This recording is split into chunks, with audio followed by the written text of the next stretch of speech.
নমস্কার বন্ধুরা, আজকে আমি একটা নতুন ধরনের মটন রান্না করা শেখাচ্ছি। এতে আমি মটনটাকে ভালো করে ধুয়ে নিয়েছি। ধুয়ে নিয়ে নুন, হলুদ আর লঙ্কার গুঁড়ো এবং সর্ষের তেল দিয়ে ভালো করে মেখে আধ ঘন্টা ম্যারিনেট করে রেখেছিলাম দই সহ।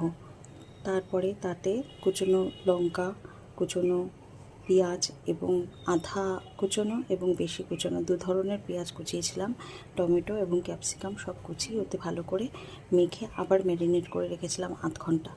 তারপরে হাঁড়িতে, আজকে আমি হাঁড়িতে রান্না করছি। জিনিসটা আমার কাছে মাটির হাঁড়ি নেই, তাই হাঁড়িতে রান্না করছি।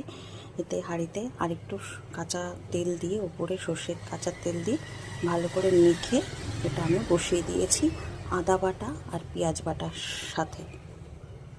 ভালো করে ফুটলেই আমি এতে ঢাকনাটা দিয়ে দেবো। এর সাথে কিছুটা আমি গোটা এরকমভাবে আলুগুলোর মধ্যে একটুখানি ছুরি দিয়ে করে নিয়েছি, পিন করে নিয়েছিলাম। তো গোটা আলুও দিয়ে দিয়েছি, কারণ হাফ আলু দিলে পরে এগুলো গলে যাবে। দেখো জিনিসটা দেখতে এখন একটুখানি, যেহেতু পেঁয়াজ বাটার সাথে আমি একটু জল দিয়েছিলাম আর একটু গোটা তেজপাতাও দিয়েছিলাম। এবার এখন ফুটে উঠছে, ফুটে উঠলে আমি ভালো করে টাইট একটা ঢাকনা দিয়ে দেবো, যাতে জিনিসটা একদম ভাপে হয়। একটু অন্য ধরনের করবো। এটা কচি পাঠা আছে, খুব ভালোভাবে ফুটে গেছে। এবার আমি আঁচটা কমিয়ে দিয়ে এটা ভাপে বসিয়ে দেবো। এটার সাথে কিন্তু আমি রসুন দিইনি, তোমরা চাইলে রসুনটা দিতে পারো। আমার ঘরে রসুন আনি না খুব একটা, সেজন্য আমার কাছে ছিলও না, আর আমি রসুনটা পছন্দ করি না দেখে দিইও নি।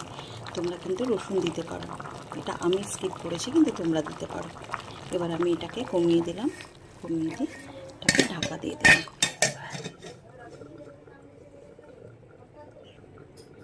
এরকমভাবে ঢাকা থাকলো।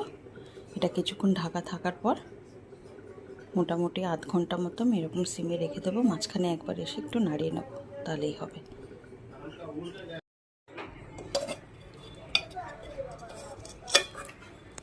জাস্ট টেক্সচারটা দেখো।